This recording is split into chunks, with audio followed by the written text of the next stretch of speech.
Welcome back to the LEC studio. After destroying everybody on Karthus in the opening games of the split, Jankos has gone back to his favorite champion in the Spider Queen, Elise. And I've got Amazing here to help explain to me how every single cocoon that this Polish jungler sends is a masterpiece. First of all, talk to me about the pick. What do you like about Elise and how G2 use it? I mean, I like Elise because that champion just offers so much damage, so much dive potential, and so much gank potential that kind of sets up G2 really, really well, because all of the lanes are really just playing to win. They're playing to basically push and set up those opportunities for the jungler, and I think that really synergizes well with Jankos and Jankos' playstyle. So similar to Karthus, it's kind of a win more jungler. When ahead, it has all the tools to stay ahead, easy to snowball, and really utilizes the strength of G2. I've got a couple of clips here that I want Amazing to talk us through. Now, the first one was against Misfits. This is a couple weeks back, and the first thing that I'd like to do is just show everybody the state of the game. You can obviously see Jarvan, Irelia, as well as Jankos on his Elise. Now, what do you like about, first of all, the comp and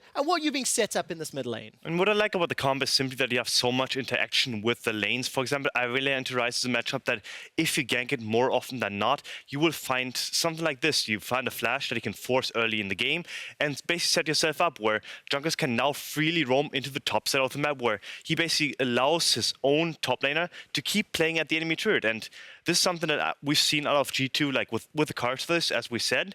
But this Elise pick is basically another variation of it, where if you're already winning, if you're already abusing lanes to a certain extent, as we see it here, you basically just make it a step, bring it a step further, where you make winning a lot easier for your lanes, and you set up these plays which basically make or break the game. Well, extremely well played. Obviously, they pick up first blood. Jankos and Wunder able to escape. Now, of course, we saw that flash in the mid lane blown. This is a couple minutes later, before Febiven has his flash back. And if we take a look at the play, I'll quickly take a look at the minimap, and you'll notice that once again, you have Caps pushing all the way forward.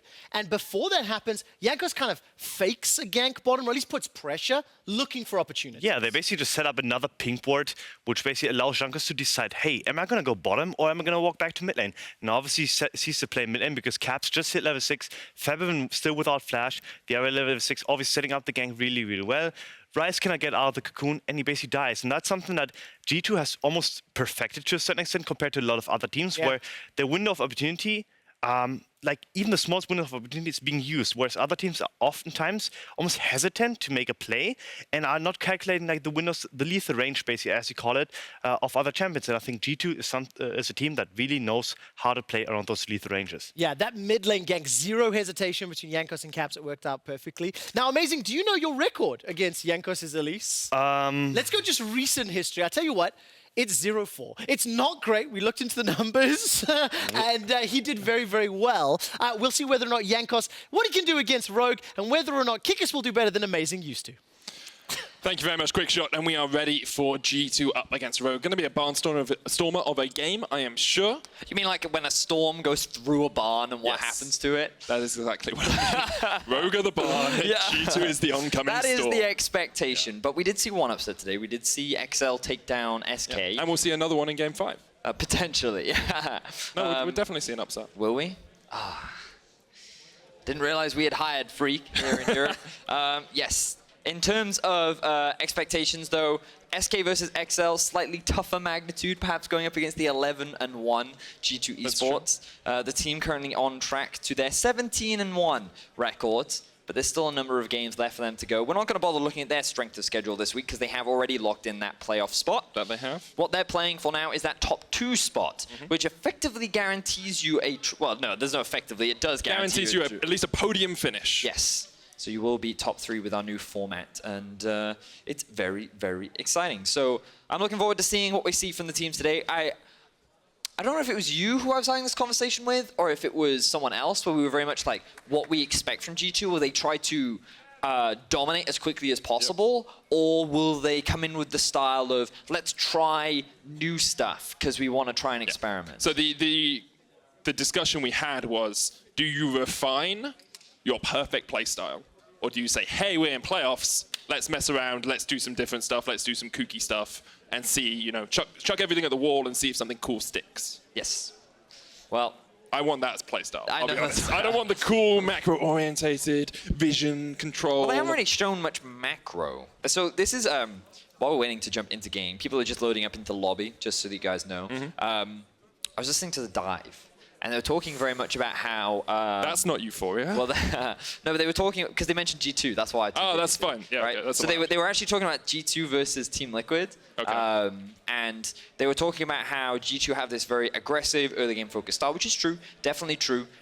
They have like the fastest average game time of the split, like 28.5 minutes or something ridiculous. Yep. And the question is, have they really showcased that much like macro? And one of the discussions they had was if you slowed the game down, perhaps Team Liquid would stand a better shot against G2, but they would kind of rate G2 as the favorites. But it's one of those things where you look at G2 and you kind of wonder, because they demolish their opponents so quickly, I think people don't often appreciate the subtle macro that they take advantage of, and it's pockets of vision that they end up creating, while also pockets of darkness that their enemy team often don't expect or don't even realize. Yep. So let's just say you've gone back to base, and you've just spent your gold, you've picked up a control ward, you're now walking into your jungle to put your wards down because you think you're safe. You have priority mid, you have priority top. I'm like Little Red Riding Hood. Yeah. Just like And wandering then into the all of jungle. a sudden there's a wild caps there along with Mikyx, and they suddenly find that kill. And you're like, this is hyper aggressive, but no, they'd actually set up 2 control wards earlier. You never even saw them do it. Yeah. They created this pocket of darkness that you just thought was fine, and then they end up finding these picks. And it's like very subtle, and it's not I don't know, it depends if you can. It falls under the umbrella of macro, I suppose it would say, because they utilize their champions to play around vision, and they play towards their win conditions. So it exists. It's just not in the sense of, okay, let's follow the steps. You know, you push this lane, and then you move over here, and then you It's do not this. conventional macro, I think. Well, Again, I think it falls under the umbrella of macro. Yeah. I just think it's not the step-by-step book of here's how to set up for a Baron, or here's how to play 1-3-1. I think they have their own creative spin on how they do it, and it's quite unique to G2 because they're willing to take these gambles, and they will take those 50-50 plays because they're like, well, we'll just outplay you, so I'm not stressed about it. Yeah, I mean, they've had their unique spin on pretty much everything they've done so far this split. Rogue, on the other hand, is sitting at 2-10. Since VandeR and Finn have come in, maybe a little bit better fortunes for the team. Oh, 100%. Yeah. And still not out of playoffs, technically. No, technically. After this game and tomorrow's game, maybe. Oh, yeah, they have to go 0-2 this So- week to be locked out, right? So I think if they go 0-2, they're definitely locked out. But if they lose 1, there are other events that could transpire. So it's out of their control, basically. Yes. So what you're telling me is that this game pretty much decides whether or not... ride or die. Ride or die. Let's go. All right, so I guess it all comes down to Kikis. Can he get vengeance on his old team? Yeah. Quite old now, though. I consider, what was it, 2017, I think that roster was? They had Kikis top lane. Yep. Um, Even role swapped after leaving the team. see, no, he didn't. He was on the team? No, so he played top for G2. And he played jungle for Unicorns of Love. Yeah, so he went Jungle's Unicorns of Love. Then top. Then he went top G2, but then he went top Fnatic Academy. Yes. Then he qualified, and then he joined Mysterious Monkeys. And he went jungle. With top, no, because Amazing was Oh, jungle. Amazing was jungle. And then that's he when went he had jungle. The 0-4 against Jankos' Elise, Oh, funnily that's enough. true, yeah. And then he came back to jungle last year when he joined 5000. Yep. So yeah, he's been swapping all over the place. Maybe let's do that this game. Ladies and gentlemen, we are just waiting for final member to join the lobby. I believe it is HeaQ, just waiting to join the lobby. But yeah, I'd love to tell you what to expect in draft, but it's G2, so I don't know. I do. Earlier on today, you talked to me about a little game that you wanted to play in one of the matches. Yeah, but that's we not watched relevant today. now. But if it's about macro, But it's not relevant now. Okay, you don't want to do it now. No, We'll do because it later. now you've ruined everything, Manic. I mean, that's... Why did I tell you about that? Welcome to my life. You've ruined everything. That was going to be a really funny game. That you just had to wait for the right moment, Manic. We didn't need it now. I'm hurt. I'm sorry. I just had stats tell me that Kikis' favorite Disney princess is Ariel. How do you know that? How do they know that? Wikipedia. Do you have a favorite Disney princess? Yes. Oh, who is it? See, it's actually tough, right? Because Well, hang on, you just said you had a favorite. No, because I have a... You know Flounder from The Little Mermaid? Flounder. The fish. Isn't that the fish? Yeah. Ariel's... Flounder should be a princess. Why should Flounder? He's so cute. So, I have a flounder teddy bear that I sleep with. oh, And I hug it. I don't know if you wanted to admit that No, live on the hey, LEC. I'll happily admit that. I mean, all right. Grown men can sleep with teddy bears. I'm not It's saying allowed. that's the problem. I'm just Do you think saying. people are going to send me pictures of Flounder? That's why I think you're just going to get loads of photos and be like, oh, we have to get Medic a Flounder body pillow now. And be like, then you're going to enter a strange world of flounder. Quite possibly, but someone else that's floundering. Rogue, a little bit at the moment. Really? 2-10. That's your transition? Yeah, it was a weak one, I'll be honest. We're still waiting to get on into the game, which is why we are talking about Disney Princess. Do you have a favorite Disney princess? Do I have a favorite Disney princess? No. Oh, no, wait, Disney got Star Wars, didn't they? Luke Skywalker is my favorite Disney princess. But he's not a princess. Excuse me?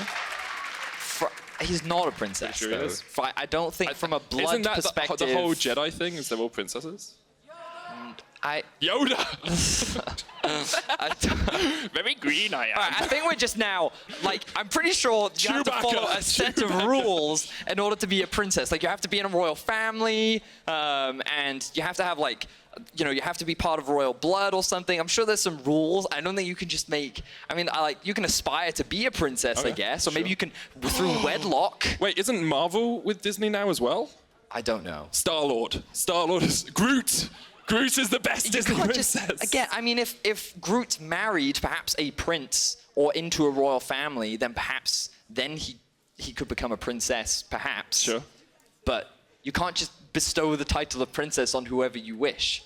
I'm afraid that's not how it works. I respectfully disagree. All right, listen. Who has a degree in fantasy and who has a degree in medicine? You do not have a degree in fantasy. Actually... Unless you have a fantasy degree. They're the same thing.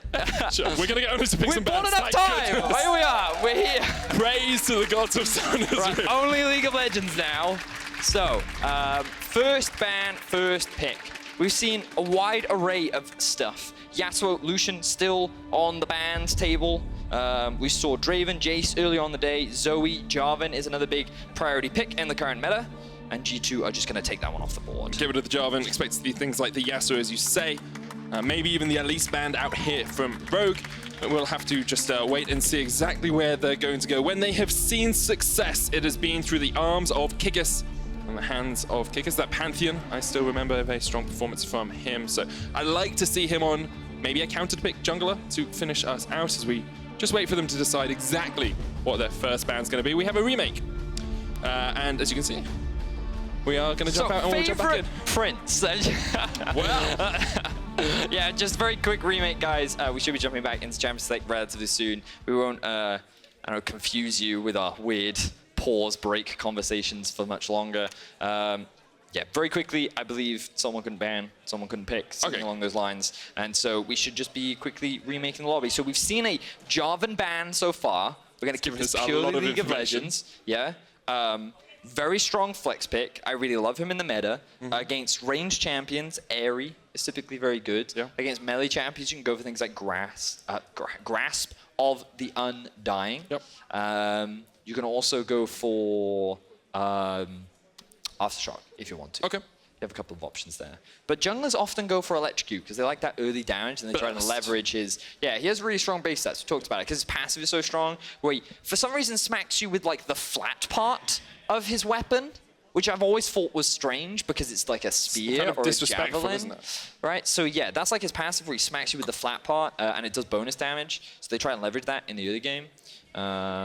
That's a good question, right? Would the emotional hurt that came from being slapped with the flat part of a weapon be worse than the actual pokey hurt? I think that just really hurts. Yeah, but is it worse than being That's like poked? saying, I mean, would you rather have an anvil dropped on you or would you rather be skewered by a sword? I think both the anvil.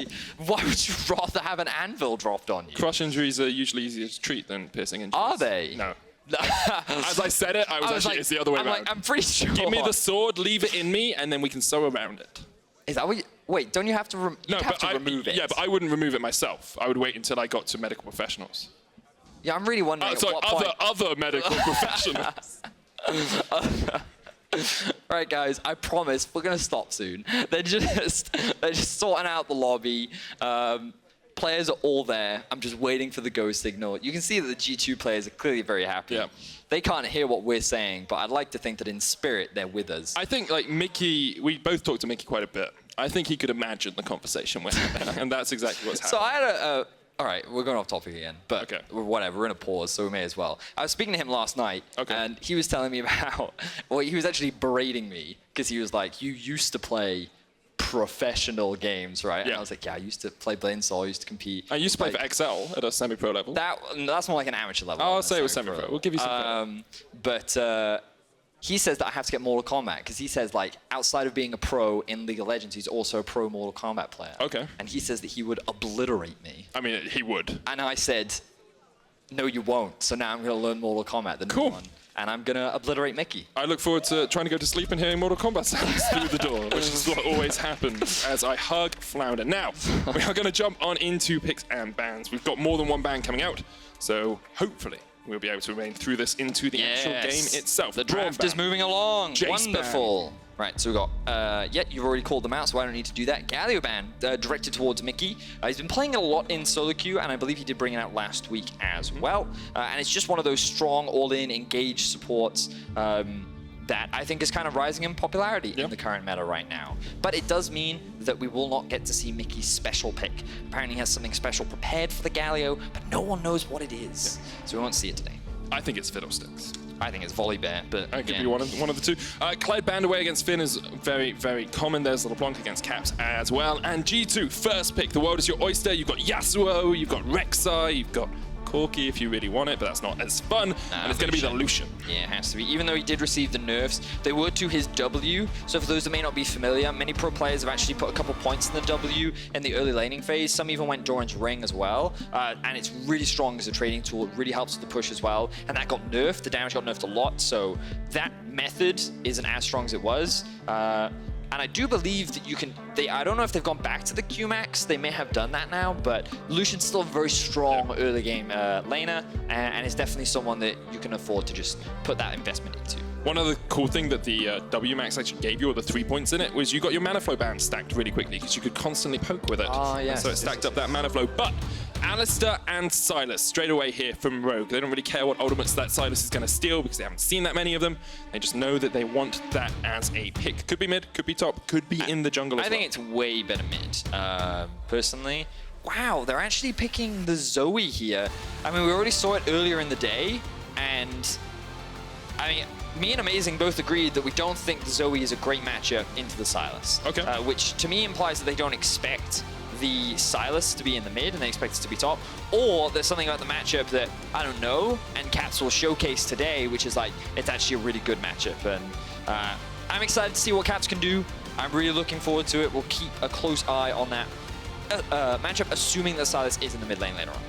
And we see the Thresh as well for Mikyx down towards that bottom side. Probably been one of the best supports so far this split, just in terms of mechanical play and in terms of general team fighting. So really happy to see him have something that can give him a little bit of engage, give him a bit of an aggressive lane as well with the Lucian. And they're going to be playing into an Ezreal Alistar bottom lane coming out here from Rogue. Very safe. Don't really expect that Rogue bot lane to be able to do much into a Lucian Thresh. But they will be struggling during the laning phase. A lot of pressure is going to be put onto their shoulders as Mikyx and Perkz look for those picks and effective trades. You'll also see Mikyx probably invest in early mobility boots to try and roam around the map. You want to try and put that Sylas behind if you can, because once he starts to fall behind, his impact in the game becomes significantly less. We'll keep our eyes on what Mikyx tries to do. Right now we see no jungle priority unless Kikis wants to Sylas in the jungle himself. Possible. We've also seen little top priority, which means more top bans are going to come through from both teams, really. I mean, there's so much still left in the pool, though. Like, I'm looking at Yasuo still, that Irelia still up if you really want to go towards that. Things like the Elise that we've already talked about, Karthus just being removed by G2, but Kikis has a wealth of options, even things like the Olaf, or maybe bring back the Pantheon for that side of Rogue. Elise in, Rek'Sai is still up and available. Olaf is still very, very good, still very relevant. Nocturne is another champion that I think is quite strong. Do you really? I do, especially in the current meta. I think he's just a really strong duelist. He has a lot of damage, but obviously he's not a very effective frontline. But for a team like Rogue, given that they already have the Alistar, I don't think they really need that much more of a frontline. It's true. And they can also round things out with maybe something a little tanky in the top lane if they so choose. Well, G2 agree with you, Vedius. They're going to get rid of the Nocturne. Rogue have the first pick. Expect this to go towards that jungler. It is an Olaf for Kikis, and now G2 have to answer. Yeah, so what have they got left? You know, Jarvan, Nocturne, Olaf. Rek'Sai is still up, but I don't think it's that great into the Olaf. They could go for something a little tankier and run the risk of getting invaded, something like the Sejuani perhaps, but I don't think it's great into that composition. Elise, maybe? I think it's really risky against an Olaf. Again, in the early levels, sure, if you land the Cocoon, Elise almost always wins. Ooh, that Irelia is probably going to be going into the top lane. blind pick Irelia. Yeah, blind pick with the Conqueror. We're most likely going to be seeing it. Or are they going to go for the last pick? Oh, so they so they will go for the Rek'Sai. I feel like that their options are super limited, and I'm personally not a massive fan of the matchup. I think that Olaf can skirmish really well against the Rek'Sai, but again, G2 going for that early game playstyle that so many people have recognized around the world, and it all comes off the back of Jankos. He has had a very solid split so far, one of the best performing junglers that we have in our league, and he's going to be looking to try and probably get his bot lane ahead. Yeah, I think that's definitely where you want to go. When you see a Lucian Thresh, you know where your bread is buttered. And last pick here could be the Jax actually coming out for Finn. I like Jax generally as a pick. With Conqueror, he can be very strong. Into the Irelia matchup, I'll be honest, not one I know incredibly well, so we'll see how that plays out. Oh, I mean, you definitely get outscaled, and the laning phase can be tricky. Because remember that Irelia relies a lot of her damage from her auto attacks, from the empowered auto attacks, which Jax heavily mitigates, and he's just a fantastic duelist. And because you don't disarm anymore on the Irelia ultimate, her 1v1 dueling power, especially against these like fighter top laners, is a lot weaker. So we'll see. I'd actually quite like to see G2 invest more ganks towards the top side of the map, because putting this Jax behind I think is really important. Because later on, you're not really going to have anyone to deal with him, especially running with the Rek'Sai, who's going to fall off later into the game. So G2, they've actually drafted a pretty early game focus comp, and I think Rogue have very good scaling. A lot of scaling for them. Alongside that, feels like, you know, you have relatively good team fight. You have the ability to 1-3-1 if you really want to with the Sylas and the Jax later in the game. But we have not seen many teams actually ever make it to late game against G2. You're looking at sub 30-minute win on average. And it would be a surprise, but a welcome one to be sure, if Rogue were the first team to really push G2 to their limits. Well, we have seen some teams push them. That's Remember, true. Origin did even take a game off of them. What I'm curious as to how G2 will look to try and play this game, because again, they have drafted very much more towards early game, and while expectations are that they are the stronger team going up against Rogue, playing through the early game means you constantly have to be proactive, you have to find these leads, and if you make any mistakes, you can very easily get punished and snowballed on yourself. So let's see what Rogue can do. Let's see what Rogue can do. Captain's dad, applause from the stands. Bring back G2 Duff, man. He's got a 100% win record. 100% record. 100%. 2-0 on the LEC stage. We're going to jump onto the Summoner Swift. G2 up against Rogue. It's our fourth game of the day. And I think, you know, we kind of had a couple of mixed opinions in pick and ban, because originally we saw the Lucian Thresh and we were like, okay, you know what you want to do with Lucian Thresh? You want to gank that lane as much as possible. But then I was like, actually, let's make sure we put this Jax behind in the top lane if we're G2 as well. So a couple of different options for them. Do you think that Jankos is going to think more about going towards that top side? I think so. Yeah? I think you kind of have to. I think you have to play around the... what I think is really important to remember is that Jax will scale really well, and in the 1v1, you've always got to take into consideration how do you deal with that champion later on into the game. And if the Jax is that far ahead, you end up with like a TSM situation where he is 3-0-0, and then whoever their opponents were at the time just can't deal with it. There is no answer, so he split pushes his way to a victory. Was that the game where Broken Blade built double U moves? No, that was a separate game. Okay. But that's why I think it's really important that Jankos actually just get the Irelia ahead. And I think Irelia is a champion, if she has Sheen, can trade really well against anyone. But I actually have my eyes on the early jungle pathing right now, because what you'll notice is that Jankos has started bot side with a bit of a pull from his AD carry. Meanwhile, Kikis is just soloing away the blue buff. And Jankos has no knowledge of this. So because I see the two wards in the river, up towards the top side and the bottom half, I'm not entirely sure if he was spotted out. I'm going to have a quickly look back on my screen and let you know. But the fact that Jankos is already making his way into the river suggests to me that G2 have a pretty good idea of what went on in the early game. And that's the assumption, right? And you see HeaQ and VandeR come down towards this bottom lane relatively early on as well. So the assumption is that G2 know that Kikis is on that invade, but we didn't see Jankos go for the counter blue. Didn't see him split that jungle in half, the vertical jungling we've talked about a few times. So maybe, just maybe, Rogue have actually pulled a sly one here. He didn't actually get spotted. What was really interesting was what Irelia did was after they invaded, she put a ward down onto the river, and then she actually pinged a question mark to be like, it's really weird that the Jax is actually coming up through the river. I think he may have dropped a ward on your blue. And then that's when they started pinging, you see. So Rogue did actually get the outsmart, the outplay, but Jankos now has his eyes on the enemy red, and he's saying, well, you know what, Kikis? You're only level 2. I have pressure in mid, and I'm more than happy to steal away some of your camps. That's exactly what he's going to do. Pressure up towards the top side was in favor of Wunder as well, making it very easy for the G2 team to rotate around and help out. Finn actually took a little bit of a bad trade earlier, so he's popped through all of his corrupting potion stacks. Jankos going to steal away the red, and G2, after what we thought might have been a sneaky one from Rogue, actually in a very good position. So, we will see that Kikis has been spotted out. We will. And Jankos, that basically tells his bot lane, hey, no jungler, you can do what you want. So they're going to continue to play aggressive. And the thing about Ezreal into Lucian is usually players will pick it because it's very hard for the Lucian to actually kill that lane. But the Ezreal can't really trade. Once it gets Sheen and he teleports back into lane, maybe there's a small window. But even then, it's a really difficult matchup. Nice hook there from Mikyx. VandeR dodged away to the side, but Perkz already used all his cooldowns. Jankos looking for the level 3 dive here towards the top side. Finn still has the flash. The stun does not land. Caps on his way up as well. Only level 4. Finn up the counter-strike already. Ready. Wunder uses the Defiant Dance. Caps there. Flash away from Jankos. Ignite down onto Finn. Caps tanking up the tower. The Ignite's enough.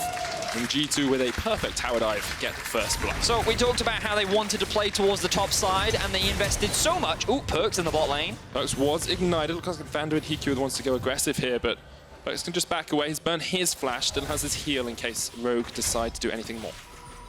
So, cool stuff there from G2. Want to keep an eye on what Caps does at the beginning of this replay, because he did actually lose a big wave in the middle to set up this roam, and you can actually see that they'd set up vision in the river, and I think that he'd actually pushed it in, and then Sylas was forced to catch it, which meant that there's no real way that he can follow, and in this situation, they actually have really good tower management. Note how Caps drops the Ignite, which means that Wunder can stay under tower. Now Caps is dead.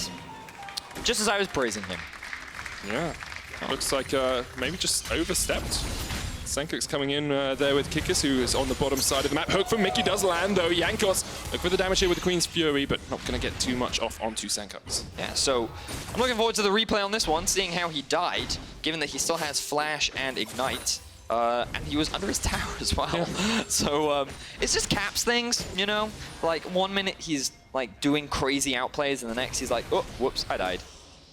Yeah, it's a little bit of an odd one. I'll have a look at it. There's about 12 CS lead actually for Sencux because of that roam up from Caps as well. So investing in putting this Jax behind is working. It's about 15 farm down. You can see Kikis here trying to help out his Jax because that big wave could have been in an awkward spot for Finn. But across the board, early game plan working for G2. Obviously would have preferred if Caps hadn't passed away. Right, thank you, observers. So we see here Caps only level 4. Sencux is level 5. He gets stunned up by Sencux, takes the full burst damage from the Sylas.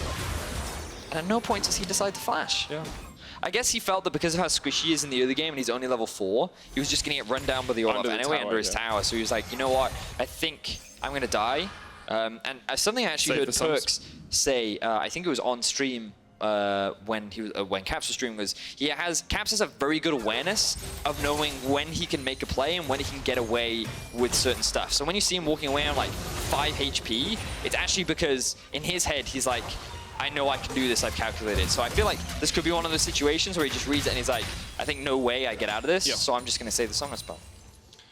Well, it's good for Rogue to pick up that kill early on. Want to see exactly what Sencux can do on this Sylas, whether he's able to actually unleash just some playmaking potential for Rogue. You know, Kikis isn't on as big a playmaker as usual. The Olaf, very good at ganking, but not very good at crowd controlling, CCing. You're kind of just running at people as quickly as possible. Well, it can be rather difficult against the Lucian later on, but what Kikis has done a really good job of is just constantly invade this game. He's had full control over this blue buff.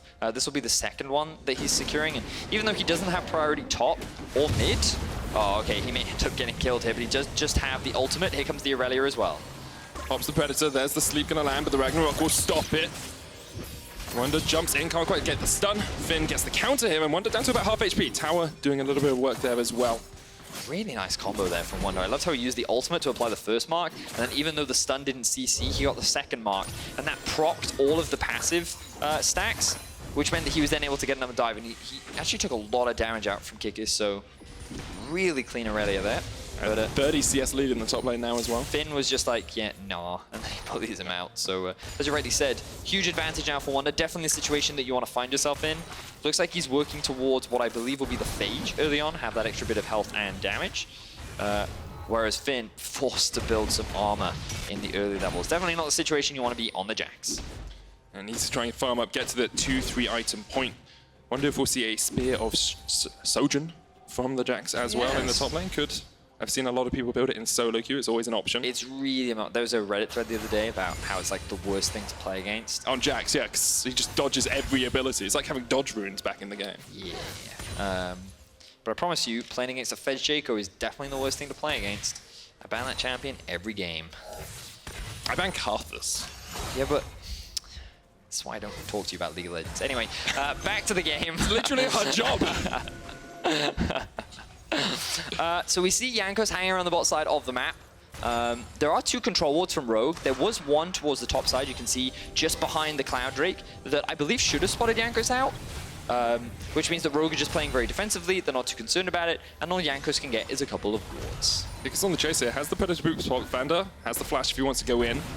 Not going to go all the way into the enemy jungle, but for the moment they just force Jankos away. Cap's on his way down though. Kikis will just flash across the wall. Oof. Dodges the Drowsy with Blast Cone. Close stuff, but they will get the flash out. Kikis overextends there, gets punished. G2 at a very small gold lead right now, largely coming from the top side and the AD carry difference. But Sencux doing great in the mid because Caps just keeps roaming. Caps just harassing everyone across the map here. Alistar not going to connect, but... He lost a whole wave in mid.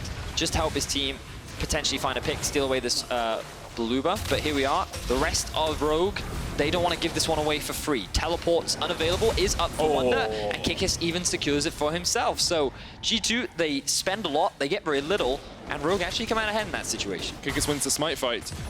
And you can still see, you know, the advantage that Sencux is getting in the mid lane isn't insignificant. About 17, 18 CS up, has that kill. Looks like he's building the Rod of Ages on the Sylas as well. Yeah, there's also a pretty big experience differential between the 2 mid laners, which is actually a really big deal. So far, this matchup hasn't convinced me that Zoe is good into a Sylas, but what it does mean is that you can often get this push and then look for roams, which is definitely what Caps has been doing, as he once again looks for a roam up top. Here we go. Caps looking for the gank up towards the top lane. Finn just like, can I dodge? Can I weave? Can I dive away from this one? Paddlestar connects, but there is the Counter-Strike, lands the stun onto Caps. Caps almost goes down. Finn ignited. Wunder will get the kill. And once again, G2 get out just about alive. Sencux on his way up though, trying to chase down Wunder if he can. Zoe's out. Wunder does still have the flash. Sencux has the box on that ultimate. Wunder flashes away. Sencux with the flash chase though, with the abscond. The box comes down. Sencux lands the chains and has enough damage to take the kill. Yeah, I think the use of the stun there from Wunder was the mistake. I think he should have waited for Sencux to get a little bit closer and threaten with it rather than just throw it out immediately. It means that after Wunder flashed, all Sencux had to do was use his E to get the chase. So here we see Caps miss everything. Then they clear out the minion waves. Oh, he was wave clearing, my apologies. And then he takes tower aggro, and then he hangs around the edge. Now Finn thinks that if he can get the stun, he can maybe burst Caps down, but unfortunately, just not quite enough damage, which means that he ends up losing a massive minion wave up towards the top side. Now Wunder, he knows he can't back in this situation. And you can see here, the use of the E was pretty early. Which meant that Wunder was then forced to flash very quickly, and unfortunately for him, Sencux can just dive him underneath the tower, and he ends up getting himself another kill. So he's now 2-0-0. Even though Caps has been roaming around the map, Sencux has definitely been benefiting from it. And look, just look at the levels. Level 10 to the level 9. That actually, it really means a lot, especially with a fully completed Rod of Ages. Caps is going to feel really uncomfortable in this matchup right now, which is probably why he's constantly avoiding it and running around the map. If you can't win the matchup, just dodge away from it. That's what Caps is trying to do. You can see getting a bit of damage onto Sencux here as well, who is almost up towards that level 11 mark. Been a more quiet game from G2 than perhaps I would have expected, considering we said they wanted to play predominantly around the early game. Jankos is trying to do it down towards this bottom side. You can see those turret platings have been worked away by G2, still only 2 remaining on it. Perkz has a pretty sizable gold lead because of that. I think it's important to remember that, yeah, as you said, Perkz has actually been playing for plates on the bot side of the map, and Wunder has a huge advantage in top. So while it might seem like because it's low kills, they've been playing slowly, they've actually been playing exactly towards their win conditions. And I think the G2 are in a very comfortable spot right now, and I think that what we will see is G2 explode in the mid game. We will. Rift Tower taken by Kikis here. Looking for that top lane tower. Get the plates onto Finn as well will be very beneficial. Wunder off to Defiant Dance, gets the stun off with a flawless duet as well. Finn caught underneath the tower, leap strikes away. Kikis caught in the disarm from that Vanguard's end. Wunder just dodging around, does a great job. The plates do go down, but Wunder comes out healthier than both of his opponents. 2 versus 1. I really wanted Wunder to try and commit there, get himself a highlight play, but he doesn't go for it. Instead, he just takes the kill. Meanwhile, on the bot lane, they're going to secure not only the first tower of the game, but in theory, all 5 plates, as VandeR forced to ulti. It's trying to keep them off this tower, but it's so difficult to do on the Alistar. Pops the ult. That tower very shortly to fall. We've got about 20 seconds left, G2. Can you take all 5 plates in the bottom lane? I think they're going to get it, man. They're trying very hard. They're pushing. I mean, they should. Like 15 seconds. Yeah, the tension is mounting. And we move away from it. Wunder. There's going to be a gank in the top lane soon. Oh, Finn's already used his leap strike. Wunder lands the stun. Should be an easy 1v1, but Jankos is here to help out just in case. Pops the ultimate, and Finn, underneath the tower, Wunder just blade surges forward. Easy enough kill. Meanwhile, Kikis doing what he often... Ooh, HeaQ very low, though. He's Perkz pops the culling, gets the kill. A great hook from Mikyx to Kikis and the lantern away. The G2 bottom lane with some flashy plays. So, Ezreal can't 1v1 Lucian. That's true. If you didn't believe it before, I'd like to present Exhibit A. Okay. And Yes, detective. HeaQ in this situation was forced to burn his flash. Now, while he did get Perkz' flash, ultimately not worth. Yeah. And the mistake there was the fact that he tried to follow VandeR and Kikis as they set up a flank through the tri-brush. But Perkz said, I don't care. And then he went to kill him. So excellent stuff there from Perkz, finding himself the kill. He will not get the first tower in the bot lane. Instead, that will go to Wunder, who now continues to mount his gold lead. And what I love about casting G2 and watching G2 is how, when you talk about win conditions in draft, they almost always play to them. And remember how we talked about how Jax is this really strong 1v1 champion, and if you fall behind him at all, he basically becomes impossible to deal with. G2 never allowed that to happen. And they just capped him, and Caps even sacrificed his own lane to make sure that Wunder was ahead. And it's one of those things about G2 where you know they can carry from every lane when Cap says, I will sacrifice my lane so that I can trust Wunder to carry. And now obviously the weight falls on Wunder's shoulders, but he's a 2-1-1 Irelia. 15 minutes in, he has a completed Trinity Force. He has a 30 CS advantage. And meanwhile, Caps is just going to continue to get bullied. Yeah, he lands the sleep. The Ignite comes down as well, but Caps still able to get away. Jankos, ultimate stolen away from him. That's the Void Rush now sitting onto Sencux. Mikyx dodges out from the undertow. Here comes Finn, flashes in, Caps is done. Finn gets the kill, but now he's underneath the tower, and Mikyx and Jankos can just chase him down. Easy enough stuff. Jankos secures his first kill of the game. Poor Caps. He's given up so much for his team, and now Perkz in the 1v1. A little bit out of position, but pots the culling. Sencux coming in from the side as well. He's running up towards VandeR. There's a lantern, and Mikyx gets his AD carry out. Oh, the chase in from Sencux with the Void Rush. Teleport coming in as well. Jax is going to rejoin this fight. Sencux already down, and now perhaps, actually, it's HeaQ coming in, maybe out of position. Kikis chased off by Jankos. It's a double kill for the Rek'Sai. HeaQ has to jump across the wall, but the chase is on from Wunder. Doesn't land the stun, still has the blade surge, gets the kill. Jankos chasing VandeR out towards the top side as well. So much true damage coming out from those fangs. Not quite enough to take down the cow. We were just talking about it, Manic. The mid-game is where it was likely going to explode for G2, and that is exactly what happened. Fight after skirmish after fight means that G2 find themselves a wealth of kills and now extend the goal lead to 5,000. Such a big lead for G2, and at start it looks like Caps is getting caught out. Yeah, and he utilizes his flash this time around because he recognizes he can get away with his life. Unfortunately for him, he doesn't realize that Finn comes in from the flank. He tries to use his ultimate to avoid. It's not enough, so he ends up getting collapsed upon, ends up being a 1-for-1. Then, Perkz. This guy, trying to make the highlight plays. In a 1 versus 2, is able to force the stopwatch out from Kikis, and is then able to get away with his life because of... Oh, never mind. No, he didn't. Again, I got baited twice. Sencux had the ultimate from Jankos, which means he could chase it, and then we just see trade for trade. So it ends up being 2 for 2 initially, but then VandeR's in trouble. Double flash is used to kill HeaQ. that one felt kind of personal. Yeah. But G2, ooh, potentially looking for another fight. Oh, he flashed into the sleep. Good night, sweet prince. Oh, that was not fun to watch. So, this gives me an opportunity. No, never mind. No, it doesn't. Jankos. Still more action going on. Sencux steals away the culling. Jankos on the chase here. 4 members of G2 just surrounding the Sylas, and not really much Sencux can do to get away from that. Another kill for G2, 10-4 up as we crest the 18-minute mark of the game. So now they're pushing. Remember that in all of this, they had actually pushed up bot, which meant that Finn was forced to catch this entire wave. He's now pushing that out as G2 have set up all these plays in the top side. And now, when... Oh! God. Oh, that's just unfair. Would you say that he just queued? No. Don't encourage him! I got one. You are cringe weaponized, my friend. So, thank you, observers. This is exactly what I wanted to talk about. When people say, I don't know if G2 have good macro, look at the top side of the minimap right now. Look at this massive pocket of vision, but also keep your eyes on the...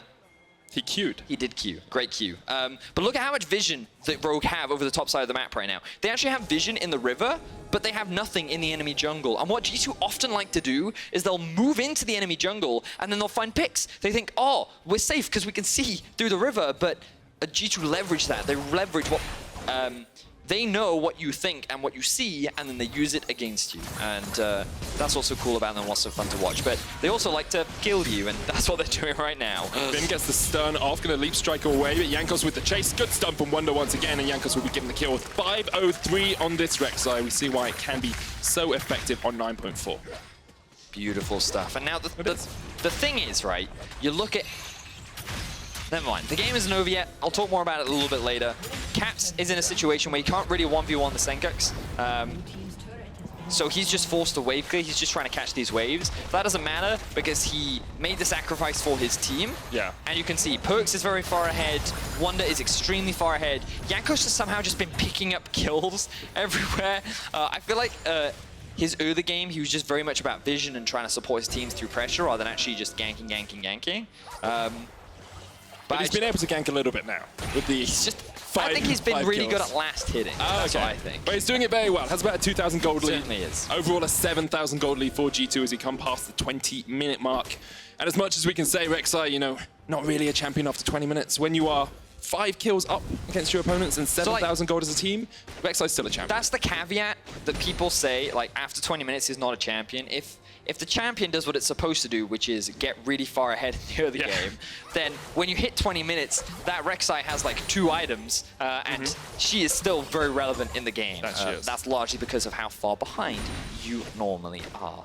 So now we see Wunder in the bot lane, but this time Sencux is lying in wait. Oh, he's waiting for it. Wunder jumps in, lands the flawless duet, jumps out, but the stun comes out from Finn. Now Sencux on the chase, Wunder down to about half HP, pops the Vanguard's edge, down to a third, maybe a kill for Rogue, the shut down! No outplay there. And I think the big issue for Wunder was that he used his Q onto a minion, but it didn't actually die because he didn't have the Sheen proc, which meant that he didn't have the reset. So even though he landed the ultimate, he couldn't really do much with it. And I like the fact that Sencux there to punish. Now Rogue should be able to get a little bit more control back over the map. Sencux is on a ward here, chased out by Jankos. Mikyx coming in as well. Has the flash hook if he wants it. Finn probably just going to abandon his mid laner here if he can. Perkz is on the chase. Kikis coming around with the Predator as well. Sencux heals up.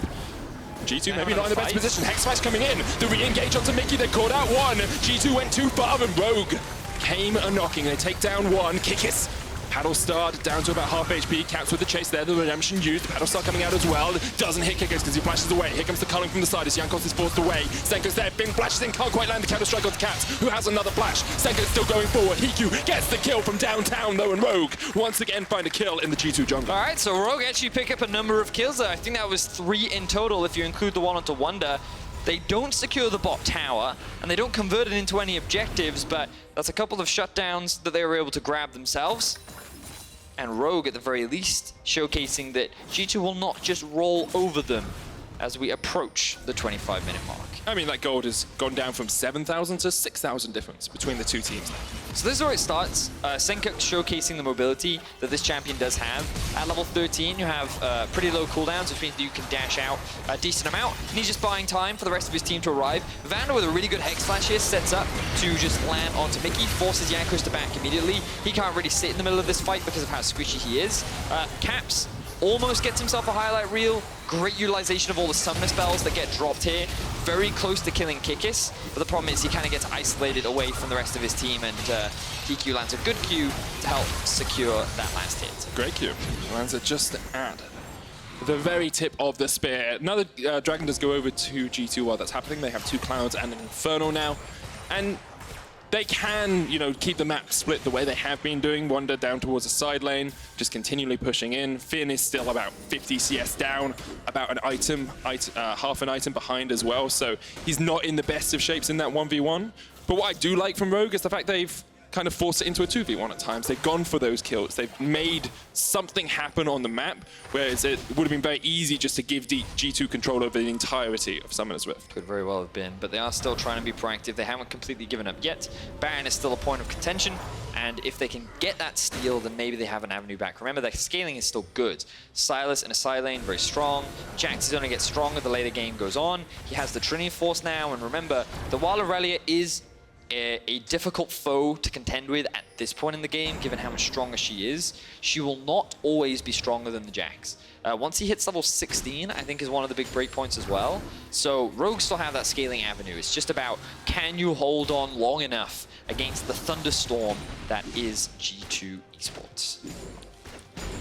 The barnstorming capabilities Barnstorming of G2. Once again, Sencux down towards this bottom side. You can see G2 getting vision around the Baron up towards the top. This tower quite low. Sencux will show himself. Wunder dodging around, but there goes the tower. Finn has already used the leap strike, doesn't have flash either. Will go in with the counter strike. There's the leap. Wunder flashes away. G2 fighting up towards the top side. They're looking to catch out Kikis. Can't quite do it. The redemption came out as well. Still 2 members down towards the bottom side for Rogue. I'd like to see G2 turn towards the Baron. I feel like you kind of have to force pretty quickly because Rogue are now on their way up.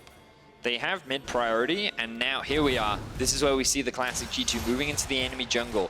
Very rarely do they actually use the Baron as a means to force. They just use these pockets of darkness, and they wait for you to overstep, they wait for you to misplay, and that is how they punish you. And you can see how afraid Rogue are. But fortunately for them, now Finn and Sencux have joined in the mid lane. You can see that they are pushing that one out, but G2 again looking to trade. They secure a top tower in exchange for that tier 1 in mid, and unfortunately for Rogue, they can't even convert it into a tower because of how healthy it is, and Cap still being around.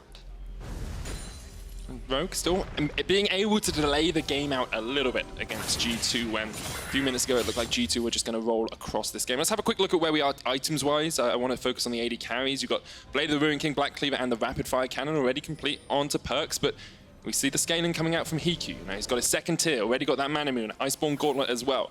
Ezreal, if you can get towards these 3 core items, can be incredibly threatening in some of these 100%. fights. I'm not a massive fan of the fact that G2 don't primarily use their sweeper through the river first, because what this still means is that Rogue can see when G2 start the Baron or not. And if all G2 are going to do is group up in the enemy jungle, then it can be really easy for Rogue to just run down mid. But fortunately, G2 still maintaining control over their sideways. They're setting up like a 1-4 right now, keeping the Lucian up top and keeping that wave pushed in while generating pressure in mids. But they really need to clean out the rest of the river, because as you can see, Rogue have full insight as to what G2 is up to. Oh yeah, Baron started up. Teleport available for Finn if he wants to join this fight. You can see Zoe trying to do a little bit. Mickey there from the side as well. Caps can't land the paddle stars, but he's gonna chase out Kikis. Puts him to sleep, 4,000 HP left on the Baron. Kikis pops the Ragnarok, going in for the chase, but that Baron already so low. It's done. G2 get it, and now they're going to turn the fight because Finn has teleported in. Caps on the chase. It's 3 members of Rogue down towards the bottom side. A great knockup, though, from Rogue, and they're going to go in. The true shot for us comes out. Finn with a lot of damage. The Spear of Sojourn doing work. He gets damage on the Perkz, but can't quite take him out. Now Mickey chased down towards the bottom side, gets a great hook onto HeaQ, and somehow all of Rogue just disappear off the face of Summoner's Rift. The Storm sweeps away the barn as G2 find a 5-0. They've grabbed themselves the Baron buff. Rogue can't stall out any longer. G2 looking to add another win on their record. That was just disgusting from G2. They take the Baron, they're just going to open up the door. They don't even knock, they just blow it over, and they'll take this game pretty easily over Rogue. Looks like the 17-1 for G2 is still very much on the cards. Beautiful team fight there. Now the respawns are starting to come through from the side of Rogue, but the teleport is in. 5 members, Baron up. I don't know if Rogue can stop this. I think G2 have got the win. Rogue, just another speed bump in the way of the steamroller that's G2. 12-1. A lot of cool things happen in that game. Love the play from VandeR. I love the way in which he set up a lot of those cool headbutts. Unfortunately, when they came about, it was a little too late into the game. Caps really sacrificed his lane for the betterment of everyone else. He roamed top a significant amount. We saw him grouping with his jungler just to contest an enemy blue buff that ended up getting stolen away. He ended up being only 4 CS down at the very end of the game, but that wasn't the case for the majority of it. And even though he was at a deficit, and even though he was constantly behind Sencux, he still found that impact. He was still able to be relevant. And overall, I think that's... I was just very impressed with what he was able to do. Even though it was Jankos that ended with a 6-0 scoreline, even though it was Wunder that was able to make these really clutch outplays, I still feel that Caps was really the big setter-upper of this. The setter-upper, the facilitator. The catalyst this team needed to have such He was the prop that put them at top of the pedestal. Okay. Very cool stuff. But it's like a nice thing, right? Because so many people look at Caps and they go, you know, if he's not getting ahead or if he's not carrying, then he's not being utilized. But I think this was a really good showcase of how you can use your skills Play for the team. To play for the team. And it goes to show how much faith he has in the rest of his team as well, because he can say, I don't care if I'm behind. If one is ahead, he'll carry, right? That is true. And if Perkz is ahead, he'll carry as well. So definitely cool stuff to see. Very enjoyable to watch when watching G2. And unfortunately for Rogue, I believe now their chances of making playoffs are kind of out of their control. I believe so as well. And if they lose again tomorrow, their playoff spot is gone. But if they can find the next 5 wins, I think, then maybe. Even with 5 wins, they're then at 7 It's and out of their 11, which is, control, it's not the easiest thing in the world for them, of course, commiserations, but one of the good things about the long-term partnership model we have is they can grow and they can mature and they can use this time to approach Summer Split with a renewed attitude, perhaps. Yeah, Rogue is a new organization in the LEC, one of the newer ones, and they definitely started off the first half of the split very, very rough.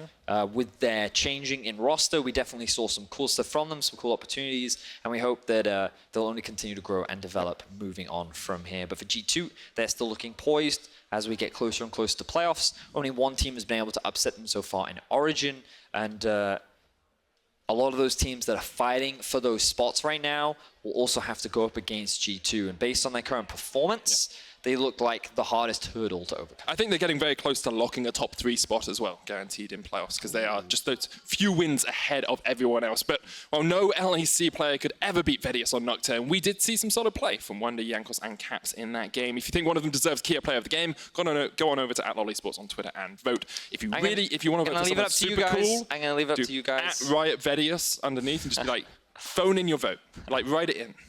Yeah, but go on to Twitter, please choose. I think all 3 very worthy. They all did some really cool stuff. I personally was a big fan of Caps, but that doesn't mean that he was necessarily your MVP. So make sure you get over and make your voice heard. You have to. For more on G2's win, here's Laure with their jungler. Thank you very much, guys, and thank you, Jankos, for joining me. Considering it's G2 first place versus Rogue last place, I feel like the game took a bit of time to unlock. Do you agree? I believe that at some point we threw a fight because they caught Wunder on the bot lane, and then instead of just sucking it up and not fighting for the next 1 minute, let's say, we tried to, salvage it, and we all died in our jungle, and that's why I feel the game was kind of longer than it would have been. But I mean, I still felt like we were in control of the game for the whole time. And we're not used to see you guys play through top lane that much, and you put a lot of action on Wunder on the top lane. Is it different for you guys to play through top lane instead of mid lane, as you guys might do? I don't think it's necessarily more difficult for us to play through top lane. I just think that the matchup that we had this game kind of required jungle attention and mid lane attention. It's a carry matchup where one kill for Jax can snowball the whole matchup his way, and then we would have troubles on side lane. But thanks to Caps roams and my ganks, Wunder, was like 1 item ahead, and then he could just keep snowballing on the Jax as well. So I felt like we had to do it just because of the draft. Okay, and last question for you. I was coming here today expecting to see a lot more of Rek'Sai, and outside of you and Laure, nobody's playing it. So is it as OP as we think it is in pro play? I think in solo queue it's better than in pro play. I think it's for sure a good champ and it's playable. And I think Laure had like pretty decent game on it as well. But I would not say it's OP, you know. People will not first pick it and it's probably going to be picked up in second phase most of the time. Interesting, thank you for your insights. Last question for you. HeaQ versus Fnatic, who's taking it? Well, I mean, Fnatic is kind of bouncing back and HeaQ is losing quite a lot, so I would say Fnatic. They're not behind you, you can say whatever you want. Yeah, Fnatic then. Thank you for your bets. We're gonna take a short break and we'll come back for the last game of the day. Stay tuned, guys.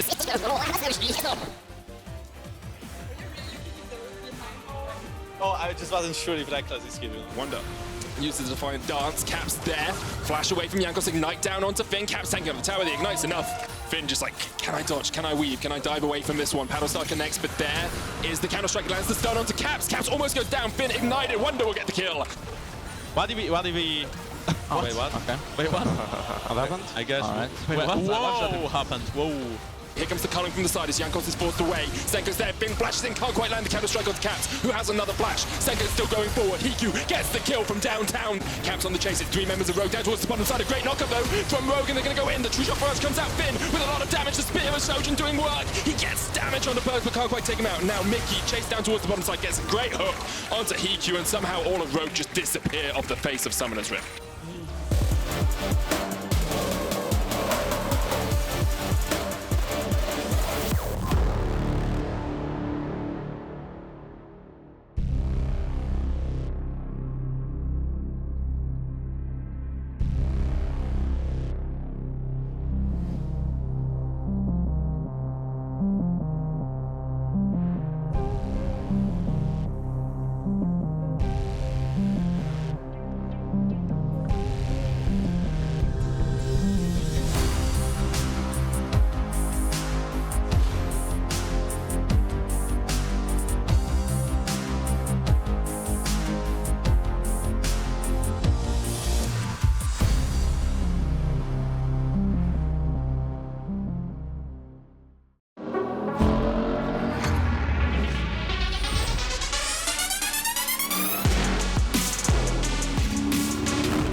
We are powered up.